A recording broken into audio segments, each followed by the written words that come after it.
the HTTP client of Symfony. Let's start with that. First, what else? Of course. Composer requires Symfony HTTP client, and then we start with this world and this API that we have in Symfony. Let me show you some examples of code, basically. You'll see my slides are usually code, and I try to make them run in your head. That's basically what we're going to do today. So first, let's imagine, okay. So first, this is an excerpt from a Vimeo client we have in the live.symfony.com website, because we handle subtitles and we put videos on Vimeo, right? So we need to interact with the Vimeo API. So that's the beginning of the class, or kind of. So we have this class that masks the complexity of dealing with the client and basically makes the rest of the application not aware of exactly how Vimeo works. There we use, of course, the Symfony HTTP client. So that's the constructor HTTP client interface, and we have the client ready. Very basically, inside the one of the method is for uploading the subtitles, and this is how we start this method. We start with a request to get the JSON that describes this video, this specific video we want to add the subtitles to. So there you see, we call the request method, we say it's a GET request, and we give the URL. Nothing special there. I think that's very easy to read and to understand then. Then this is the rest of the method. So the response here, it's a JSON, of course. So we call toArray, and the client will JSON decode automatically for us the JSON and turn it into this array that we can then navigate. So text tracks URI, it's an hypermedia API, kind of. So that's how we get the URI of the text tracks endpoint. And what we want to do there is that we want to post, to update the subtitles. So then we do a post request. And there you see JSON. It means this is a JSON payload that should be sent remotely. So because we use the JSON option, the client will use the appropriate content type, so application JSON, and we will call JSON decode basically on the array that is given as a value. Make sense? Easy? That's how we want to deal with that, I think. So that's why we optimize that this way. Then this returns another response, of course, another JSON, and this JSON contains another URI where we now should put the content of the subtitles. This is just the metadata of the subtitles, and now we need to continue with a put on another URI that is given in the response. And there you see that's another, I put this example to show you another example capability of the client. You can upload a file, of course. So body is the body of the request. And there, fopen, we open a file and we give the resulting stream handle to the client. So there it means the client will be in charge of uploading, streaming the subtitles to the remote endpoint, right? So you see a capability here about streaming the input request and the content. All right, let's continue. Basic stuff, maybe for some of you, maybe not for everybody. So I think it's always useful to start with simple things. Then we have another method, which is about removing all subtitles, because sometimes we want to reset the subtitles and upload a new version of them. And of course, subtitles, there are many subtitles for one specific video because many languages. So what we do here is that first we get the metadata for one specific video, so that the text tracks URI, and we have a data array that is a collection of endpoints where each subtitles is described. And what we want to do here is to delete this URI so that we can delete the corresponding subtitles. And as you might have read already, this is going to send all delete requests in parallel. And that's how you do easy concurrent parallel requests with the Symfony HTTP client. There you see jobs, it's an array. And in the array, we put the responses we get back from the request call. And so because the responses are lazy, nothing really happens during the for each loop. We are just scheduling the delete requests.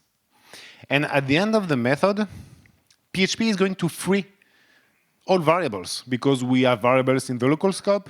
And so we end and we exit the method. And so jobs, the array is destructed from memory, which cascades to its content, response objects, right? And each response object will basically, in its destructor, wait for the request to complete before releasing the method. And this will happen concurrently. So yeah, that's a very easy way to delete everything in one round trip because all of them will be sent concurrently. Do you get it? Cool. So I missed explaining one thing at the beginning. So this is the first slide. And there, what is missing? Two things. First, there you see /video.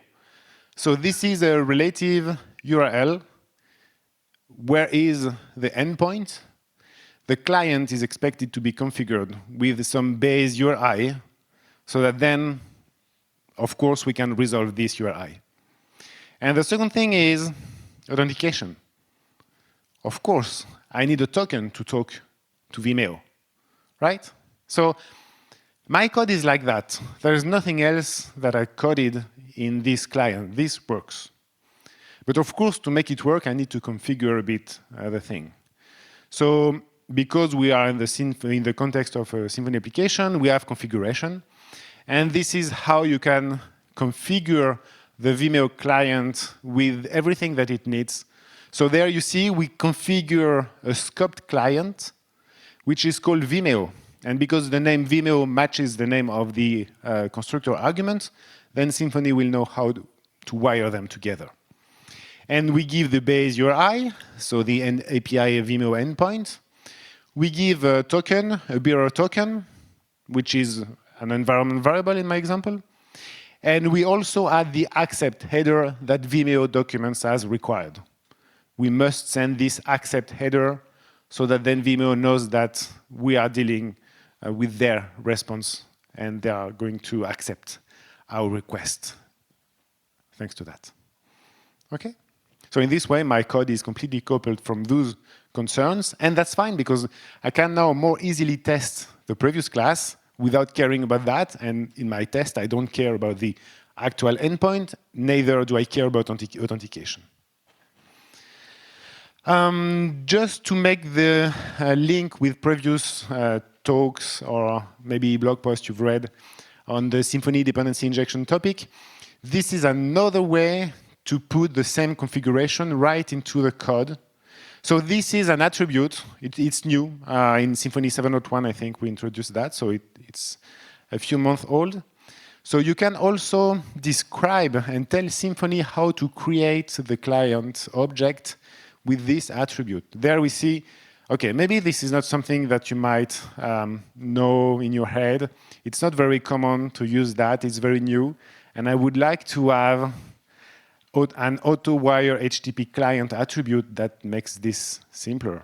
But there you see it's basic service configuration. So we call a method that is going to return a scoped client with the same settings configured. So then you don't need the YAML configuration anymore. Everything is local, which might be nice and easier to manage. Okay, so that's the basic introduction to HTTP client. Then, of course, the client is much more deep, and thanks to many community contributions, it handles many other features. So let me showcase you some contributions.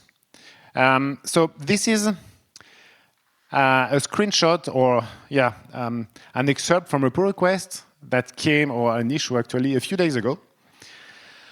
That's someone saying, okay, we are monitoring the use of HTTP client in our case, and it's underperforming. I did this change in the source, and this is the resulting performance.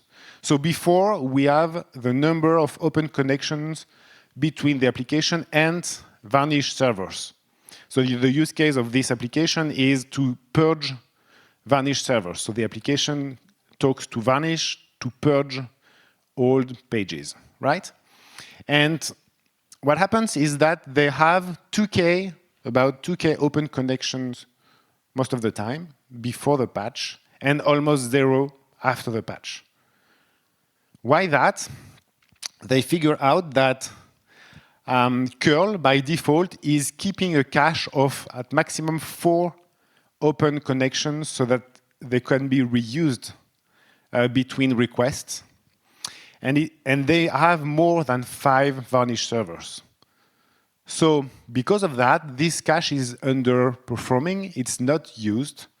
And so basically, they open new connections all the time. And so this means many connections open, and this means time overhead also to just open the connections. That's why the time to refresh the cache drops from 2 to 1 milliseconds in this second screen. So I don't know about you, but I'm not really expecting that. And I'm always very nicely surprised when the community contributes with such nice use case and data so that we can improve the client. So the patch was quite simple. Now it's fixed. They know they can just upgrade to the next version and be ready. And you will benefit from that also if you happen to have the same use case later. Another example, this is a fix that so a contributor submitted when parsing server-sent event streams. So server-sent events is this protocol that allows streaming text from one client, from the server to the client, so typically from the server to the browser, because browsers know how to consume server-sent events. And in this case, it's about, from the PHP side, consuming an OpenAI ChatGPT stream. So they do ChatGPT requests, and they get the response from GPT live, because this is the way to consume this stream. And that's how we know that some people use this feature. It's because at first it's bugged, and then it's fixed. So now you know that if you want to consume SSS streams, someone did it for you before, and it works. Cool. So this is quite recent also. It was in June. And that's cool. It's always nice to know that some previous contribution is now more tested or more proven. So event source HTTP client, that's the implementation, the name of the implementation to consume such streams. This is another example of how you can consume that. This is using Mercure instead of using OpenAI, because Mercure is also using SSS streams to communicate and its notifications. So this is just what you need to do. So you connect to the Mercure hub, and then you stream, and you get server-sent events as Mercure sends them to you. So again, a feature that is built in. There are way more features, so I don't want to spend the full talk talking about them. These are the most recent ones. So a URI template HTTP client. There are other clients, of course. The JSON mock response, which helps with mocking, of course, which is useful for APIs because JSON, of course. And the throttling HTTP client, this one because we have the rate limiter component, and then this is how you can ensure to not talk too much to some endpoint that doesn't want you to talk too much, right? So the example with the URI template is like that. So URI template is an RFC or a specification that it tells how to resolve such placeholders. So then, instead of concatenating things using sprintf, you can use the vars option. And this is very useful when consuming REST APIs, because REST APIs can reply with template URIs. So API Platform does that already. We talked about Kevin, he told me about the pagination. You have a template for pages, pagination, and then you can resolve the actual URL using the template and giving it the page number to go to the next or to the previous page. Right? Still not sleeping? So, some keyword, marketing, buzzwords, things I like about the client. It's simple for simple use cases. That's what I tried to show you at the beginning, first slides. It's powerful for advanced needs. I showed you the streaming one with the jobs. You can also stream event source, and you can stream the network, upload and download things chunk by chunk and hooking in between.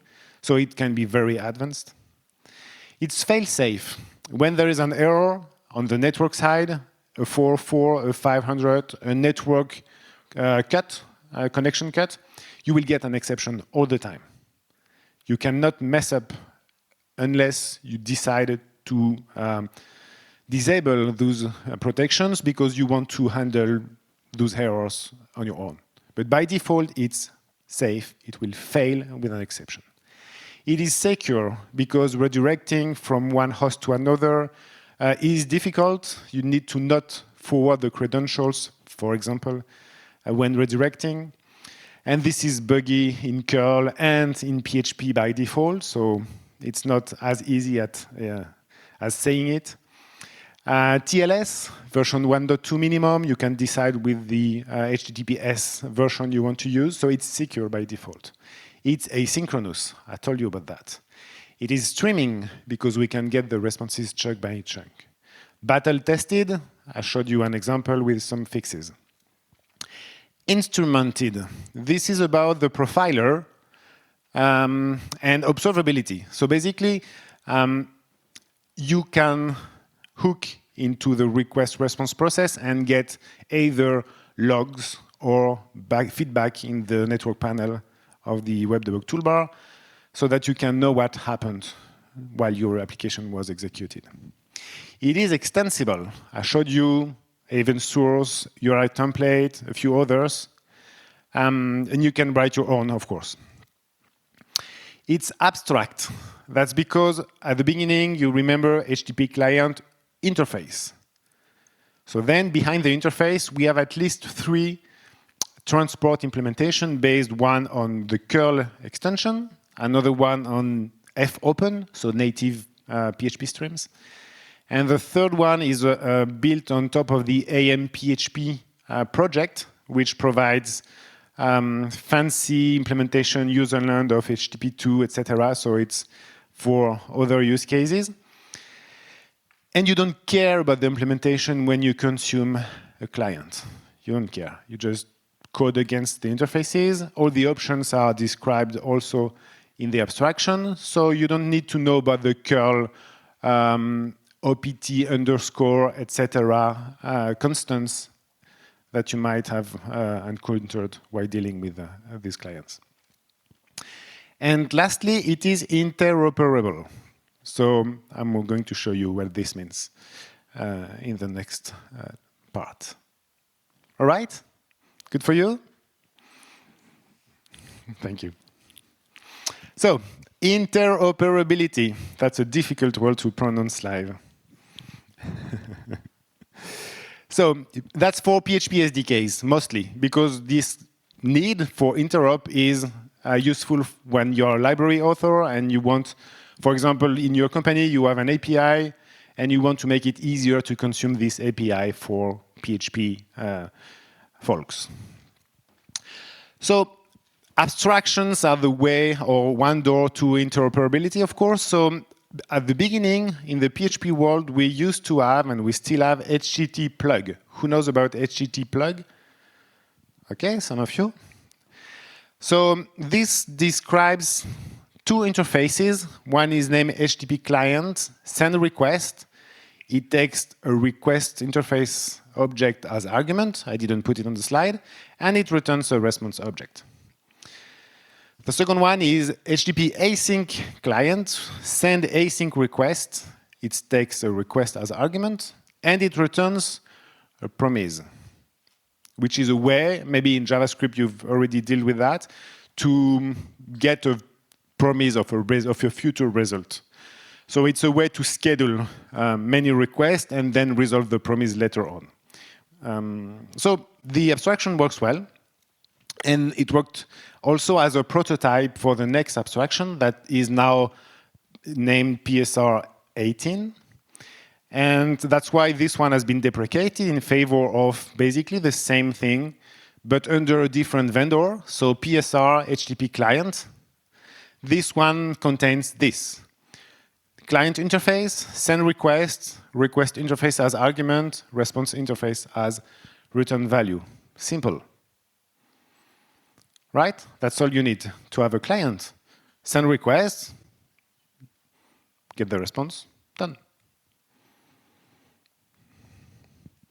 So let's use that now. So this is again the first slide of the talk.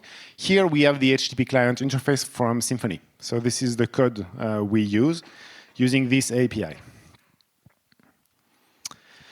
So let's turn that into a PSR abstraction.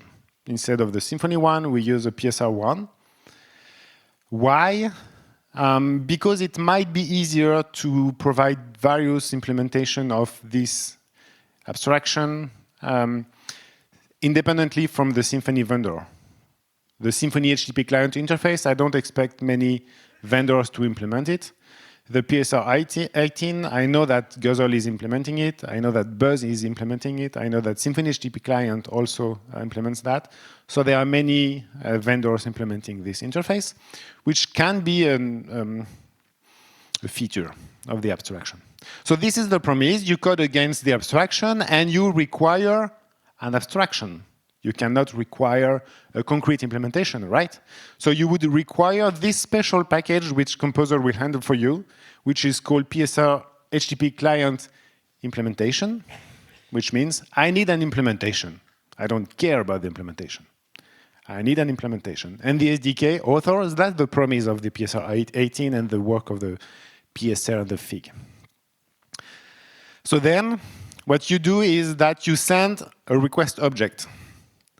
So you need to build a request object. Okay, so how do we build a request object? Challenge. You use PSR 17, which is called the HTTP factory PSR. So what you need is a request factory so that you can create requests. So that's what we need to do now. We add another abstraction, request factory interface, that we need, of course, as a constructor argument. We need to require the corresponding HTTP factory implementation virtual package. And we can now consume this abstraction, calling this request factory, create request, method, URI. We get a request object, and we inject that into the client. Right? Are we done yet? No, why? The response, how do we create the response? Maybe we can say it's the job of the client interface to build the response. So for the response, that's okay. Let me continue, you'll see. Because in reality, what SDK authors want is that their SDK works out of the box. They want you to Composer require my and fancy SDK, and it works. They don't want you to tell you, please read about solid principles, understand what it means having or coding against an abstraction, what is a virtual package. Composer is telling you, you need an HTTP factory implementation. These are the 50 I know about. Choose one. That's the experience that they don't want to provide. So what they do is this. They do Composer require Guzzle, and then to keep the abstraction, or the promise of the abstraction, or at least part of the promise, they fall back to Guzzle if you do not provide a client to the constructor. Right?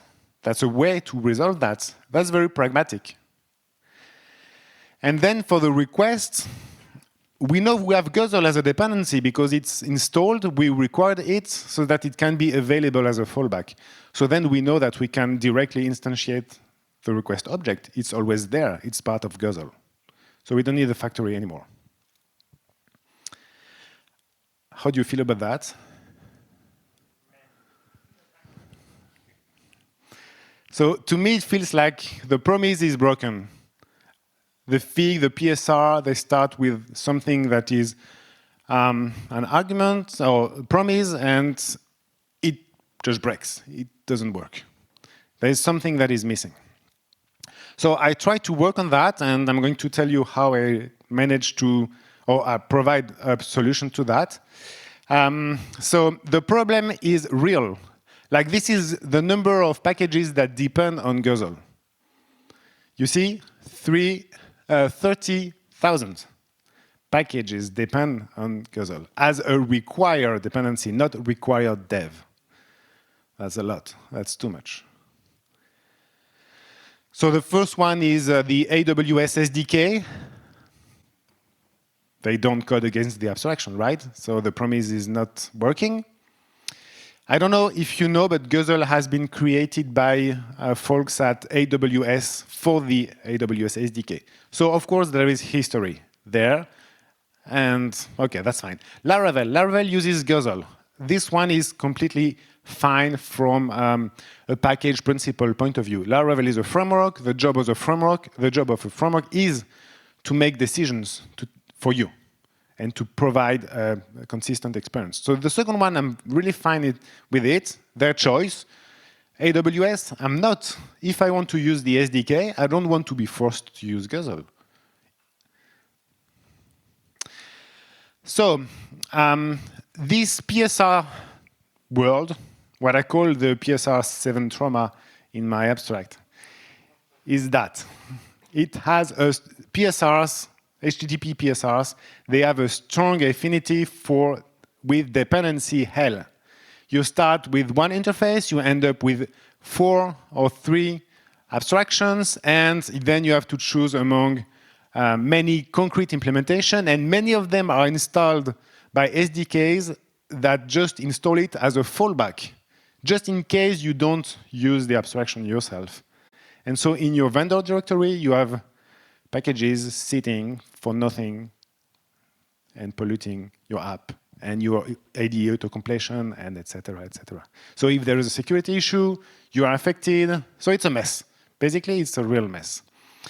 And the second part is weak affinity with instrumentation. What I mean here is that when an SDK doesn't provide a nice integration with the client that some framework application prefers, they break the possibility to have proper logging, to have proper profiler integration. So instrumentation, observability is usually not working nicely when using PSRs in this way. You get the problem? Yeah? So this is php-http discovery to the rescue. So I don't know, have you heard about php-http discovery? Who did? Few of you. Okay. So this package is also quite old, and this package provides static factory that returns clients or implementations for the most well-known implementation. So there is a list that is coded in the factory that checks, oh, is Symfony installed? Okay, then we might decide to go with a Symfony client. Oh, is Guzzle installed? Then let's return Guzzle. And a few other things for also PSR 7 implementations, so the response and the request objects. Is the Niholm PSR 7 package available? Let's use that, or etc. So there is a list of many packages that it knows about. And the experience is now completely automated. So let me show you what you can do. This is using the package, the recent versions of the discovery package. So what you do is, instead of having 2 dependencies, we can use the union type here, or actually the intersection type. So we say we want an implementation of a client that is also a request factory interface. This way, it's way easier. We have one object, it knows how to create a request, and it knows how to create a response after making the request. And we have an implementation of that, which is called PSR18 client, and that's it. So you do that in your code, you are an SDK author, and that's all you need to care about. The discovery thing will do its magic for you. It will decide or select the client, the concrete implementation that is available and that you can use in the application. So then, of course, you call this Vimeo create request. It's a request factory, and this Vimeo send request because it's a client interface object also. So PSR18 solves the problem and the developer experience for PSR18. It also implements all those other factories because PSR17 I didn't mention, but you need a factory to create a request, a response, a server request, a stream, an uploaded file, and a URI, right? So yeah, interface segregation principle. This is it in practice. Sometimes it doesn't provide a nice experience, and breaking or fixing this experience is, in this case, done by using a concurrent. So we aggregate all those implementations into one that provides all of them, and that's it. So I hope this solves the problem. Internally, the implementation is almost like that. There are a few more lines, but it's not much longer, the real implementation of the PSR18 client. So what we do is that we extend the PSR7 factory because, okay, there is the same problem in the PSR7 namespace, 17 namespace. So we have also this factory that is not a client, but that is only implements all factories. And so we call the parent constructor, and we call this discovery static method I mentioned at the beginning. So this one, the find method, is going to check your vendor for Guzzle, Symfony, Buzz, etc. And it will provide you with implementation there in this property, and then the implementation of the send request is exactly like that. Just forward the call to the actual concrete implementation. Right? Easy. Okay, so small sum up of this php-http discovery package. So as an SDK author, I'm working at Vimeo. I want to ship this Vimeo class. What do? Instead of requiring Guzzle, I require the discovery package. And I say I need an HTTP client implementation and a factory implementation. Virtual packages, no concrete implementations. The discovery package will do the job for you because the discovery package, since this version 1.17, is also a Composer plugin. So when you install this package, it will look at the dependencies of your application. At Composer install or update time, it will say, oh, okay, this package needs an HTTP client implementation. The application has one. I'm done. The application doesn't have one. I know a few of them. So let me select one and install it in addition to the discovery package. And this is what the discovery package does also. And then this fixes completely the topic because we can code an SDK against abstraction, against virtual packages. We have one Composer plugin to wire, install everything together, and done. So on our end user SDK consumer side, we can just enjoy because the work is done by the Composer plugin, which does the magic, installing the missing dependency or reusing one. And you can even tweak it if you want, because maybe you are still using an SDK that forces you to install Guzzle, and you want to prefer HTTP client, and for some reason the plugin selects Guzzle, but you want the Symfony HTTP client, or the opposite. And this is something that you can configure using your composer.json file. There is a config entry in your JSON file, extra discovery, and you say, hey, as an HTTP factory implementation, I want, in my example, Guzzle to be used. You can do that, and it works. So it's fully flexible. You are in control. The plugin is just here to fill the gap when there is one. Right? So what is missing? Adoption. Remember, 30,000 dependents on Guzzle, not yet 1,000 dependents on this discovery package. So we have work to do. And it's worse than that, because actually packages requiring the virtual HTTP client implementation package is even less, like 300 and something, right? 354. So that's not a lot. There are too many SDKs that still reference Guzzle and don't code against a real abstraction and a real virtual package. So that's where I need your help. That's my last slide. Please demand true interoperability to your SDK authors. So if you see an SDK, tell them about that. That's the only way to have good instrumentation and less dependency hell in your application on this domain, on this topic. So send pull requests, because many of them accept pull requests. And I hope this was interesting, useful, and that you, that I managed to explain the topic. Thank you very much.